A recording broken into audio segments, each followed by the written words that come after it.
Hello, my name is Asgeir Torfason. I am the chairman of the CRC Community Report Committee of YSI, the Young Scholars Initiative. Why did I join the CRC? Well, first let me tell you how I joined YSI. I had just started as a PhD student in 2008 when the great financial crisis shook the world, and my already established skepticism towards the finance and economics only grew. The university system did not have the necessary foundation for dealing with that crisis. But then INET was founded and I started to follow the annual conferences online. They were streamed from Cambridge and Bretton Woods. And then the Berlin conference of Paradigm Lost took place in April 2012, and I went there. And we just immediately had some kind of a community formation of so many people in similar situations. This is where I met people finally that were thinking critically and we could support each other. I did not feel alone anymore. That is why I care so much for this community. Then when I finished my PhD 2 years later, and since then, I've always considered the YSI community as my group of classmates. This is my home institution. I was more like a guest at the different universities where I graduated from, and I belonged to them temporarily. But the home of new economic thinking belonged to this community of the young scholars. Then I was finishing my last term in school in pedagogy for university teacher in 2016 when I accepted to become nominated as the chairman of the Community Report Committee without knowing how that report would be done, and the committee had not even been elected.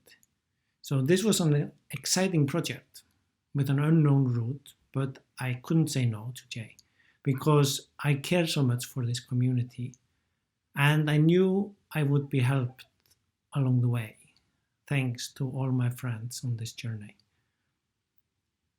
YSI had been in a kind of a startup mode since we first met in Berlin. And then I whispered into the ear of Jay, this is a life-changing event. I had no idea how it developed, but we had no idea how it would become. Neither the YSI when it started, nor the CRC when we established it. But on the first plenary in 2016 in Budapest, it was clear that the growth could not be stopped. There was so much demand for this kind of critical thinking, and there were so many students around the world that needed additional support that this community can provide. And we can say the YSI was maybe out of the embryo phase and had become established as a global community of critical thinkers. And the question now was, how is it possible to make sure that this community will last? It meant so much for many of us, so we wanted it to be there for others that would be coming after us. And this was an exciting task to embark on. Hello everyone, I'm Marcos, I'm from Brazil. I have a PhD in economics from the Federal University of Rio de Janeiro. In the past 3 years, I joined the corporate sector here in Brazil, working for a fintech.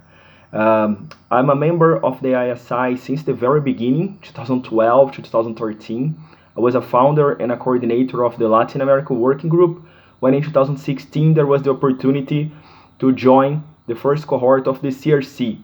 Right? Basically, my main motivation there was that I wanted to help the opportunity to escalate the community, right? If you think at that time we had around 2,000 people, even less than that. Today we have a sevenfold this number, and do that by creating more structures, more governance, have a more long-term oriented thinking. I thought that the years that I had previously as a coordinator and engagement with the community would help on that, and it was a very challenging time for us, right, being the first members there, because in the very beginning we didn't even know what we needed to do. So the first discussions were trying to figure out what should be our role, how we could help the management, how we could help the groups, how we could help new entrants, how we could help people that were for many, many years and were in different stages of their careers. And this is why I was motivated to enter there in the CRC in the first place. Hi everyone, my name is Danilo Spinola and I'm a member of the CRC, the Community Report Committee. I was elected a couple of years ago to be part of the development of this community, and I joined the CRC with this aim, with the interest of creating the bases and structures that would develop our community when I was just an organizer. So I didn't know how the community was organized that much, but then with the activities we engaged into creating structures, flexibilizing the community in a way that fosters it as a platform. We want the community to be a platform in which young scholars can propose ideas, can propose things. So the CRC was kind of a joint work with management to allow the creation of structures such as the project feature that would allow organizers and young scholars and interested people to propose ideas, to propose projects, to bring their own agenda and use this agenda in order to make our community grow. So I joined the CRC when I was just an organizer and I wanted to understand a bit more and help the community. And then I think we made a lot of progress during these previous years.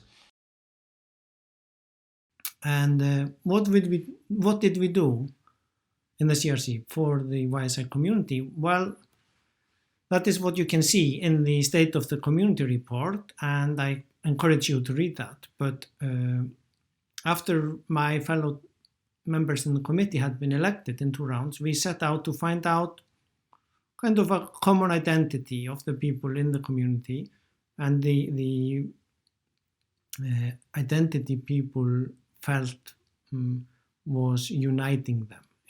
And then we had to find on the way the structure and the role of the CRC and finding way to make sure that the growth of the community could continue and prosper without killing the entrepreneurial spirit and the freedom.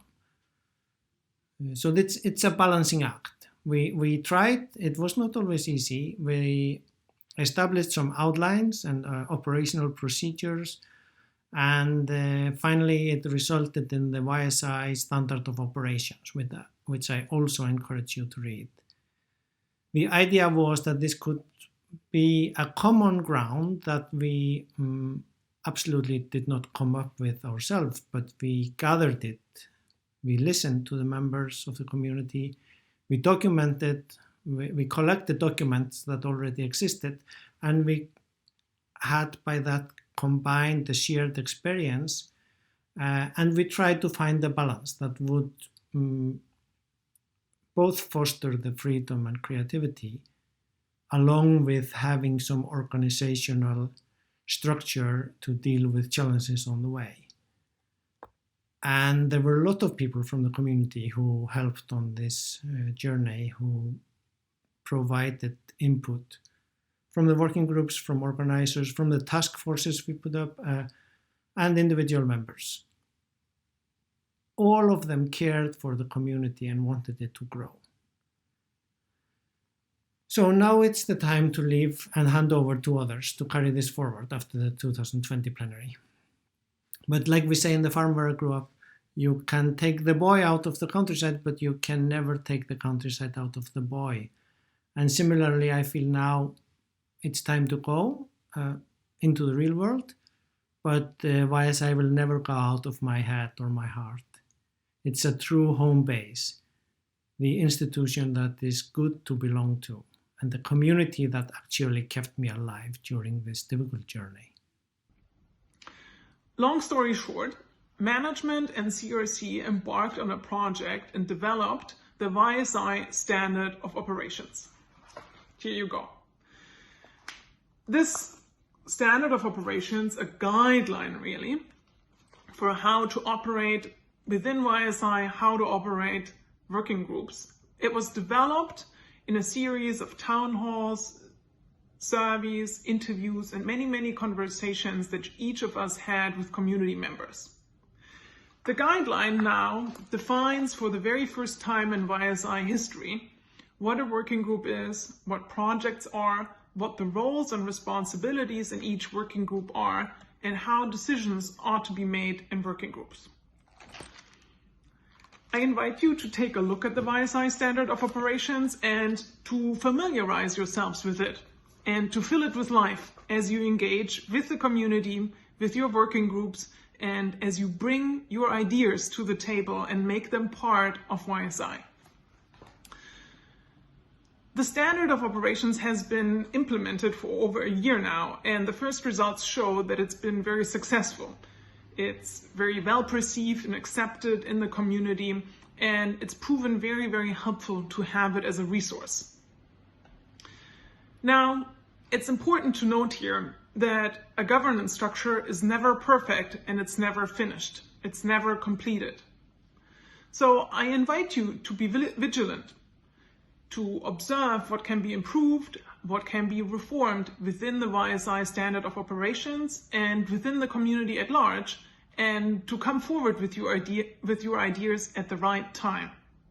And as I said before, it was a very hard task for us in the beginning, because we needed to figure out what would be the best things to do in order to help the community, right?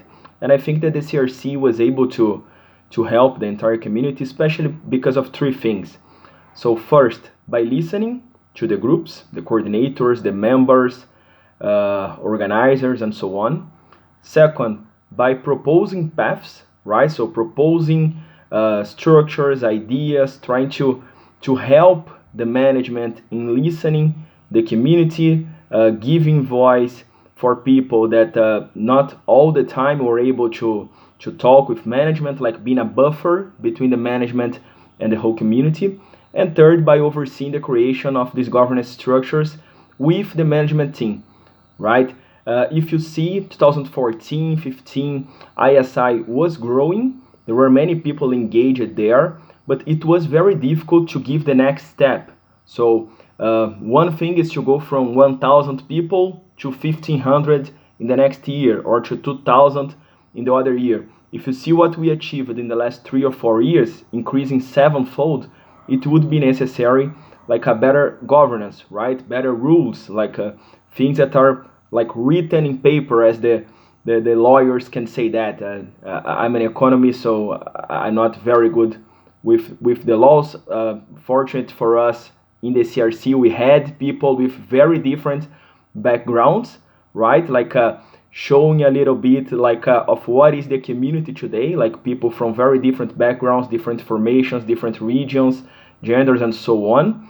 And I guess these were the three things that we were able to do, that to help the management and the community, and that I hope that the next CRC keeps doing and even improve a lot the job that we were already able to do.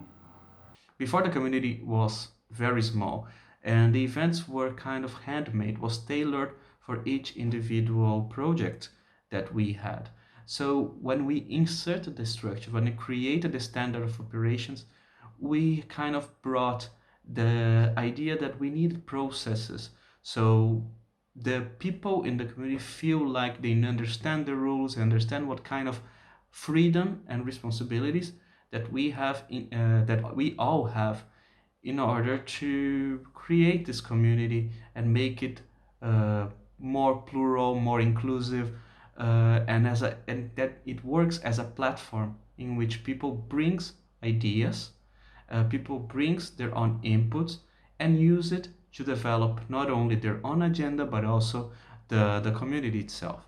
So I'm happy to be part of the CRC. I think we accomplished a lot, and the community grew from a small community to a very big community that we have right now, with, as far as I remember, around 14,000 people working with YSI. and this is a big victory for us all. I have a vision that YSI has a lot of space to grow. I think we want this to happen. We have a lot of ideas that we could implement and some other that we would like to implement in a second stage, especially related to how to keep our alumni more engaged with the community, the people that already got a position, to be more, to have a bigger presence in the job market as well. So we could use the network we create inside YSI to help people get a job after finishing their PhD inside academia or even outside it. So we want to foster this community in the way that we can make it that beneficial to everyone that is included on it.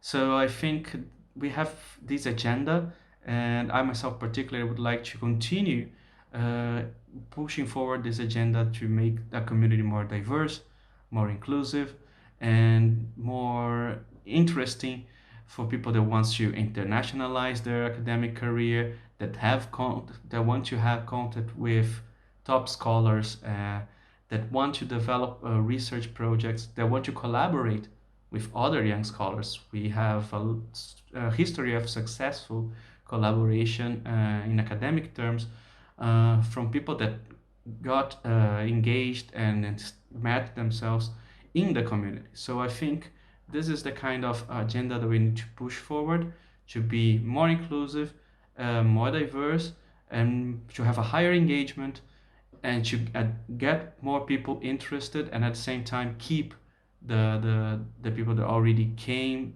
that developed their own academic career as young scholars inside our community.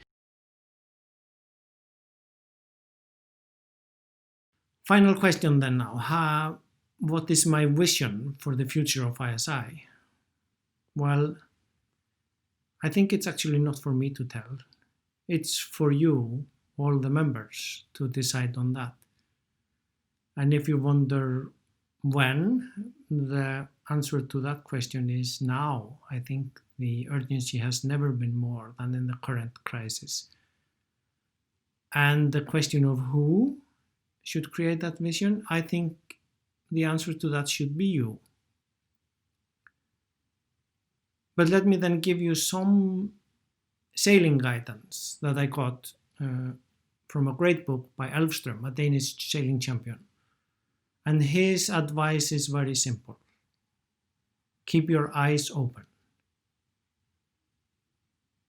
And take notice of the small details. And I might even add, listen. YSI for me is like Ithaca. And let me by the end read you from the great poem from Greece by Cavafy. Only parts of it. I will encourage you to read it all. As you set out for Ithaca, hope your road is a long one, full of adventure, full of discovery. As long as you keep your thoughts raised high, as long as rare excitement stirs your spirit and your body. Hope your road is a long one. May there be many summer mornings when, with what pleasure, what joy, you enter harbors you have never seen for the first time. Oh, shit. I begin on the poem from the beginning. As you set out for Ithaca, hope your road is a long one, full of adventure, full of discovery. As long as you keep your thoughts raised high, as long as a rare excitement stirs your spirit and your body, hope your road is a long one. May there be many summer mornings when, with what pleasure, what joy, you enter harbors you are seeing for the first time. Keep Ithaca always in your mind. Arriving there is what you are destined for, but don't hurry the journey at all. Better if it lasts for years, so you are old by the time you reach the island. wealthy with all you have gained on the way, not expecting Ithaca to make you rich. Ithaca gave you the marvelous journey. Without her, you wouldn't have set out. Thank you very much. I was very honored to lead this initiative together with others, and I sincerely believe that we have put the YSI governance structure on a very robust footing and that this will benefit the YSI community for years to come. There's two more things that I would like to share with you. The first is pretty obvious. It's that rules cannot build the spirit, but only individuals, only humans can. New economic thinking requires open discussion, and that requires safe spaces. Spaces where people feel safe to bounce off new, untested ideas, and where they feel safe to share their most personal experiences, to share who they really are, where they come from, and make themselves vulnerable. Now, to build this room and to allow for this type of collaboration that draws on the cognitive, the professional, but also on the personal and the emotional, that's the magic of YSI. And it is in your hands to be one of those YSI magicians who makes the magic happen. The second thing that I would like to share is the following, and that's mostly what I learned during my work on the CRC, and believe me, that was pretty hard. Being committed to somebody, to a community, and to a set of ideas means that you stay around in moments of crisis, that you listen, even in moments where you do not understand and where you are not being understood, and that you trust that others will also stay around and try again to listen, to understand, to give others the chance to make themselves understood. This type of trust and the ability to listen really connects to any type of crisis that we're currently experiencing on the planet. Me Too, Black Lives Matter, the health crisis, any kind of racial and social injustice or tension, LGBTQI rights, gender equality, the wealth gap and inequality, the crisis in education and in the environment. The key to solving any and all of these crises are to drop the assumption that there is a normal, or that a certain type of value or set of values trumps others, or that there are questions that are not being worth discussed or being raised because they're other people's problems. The key to all these crises is to listen, to understand, and to understand that none of us perfectly knows, and to trust that honest, balanced, and genuine compromise is in our all best interest. Now, YSI really is the place where we can put this approach into practice and where we can be the change that we all want to see out there in the world. Thank you to Thomas, Jay, and Heske.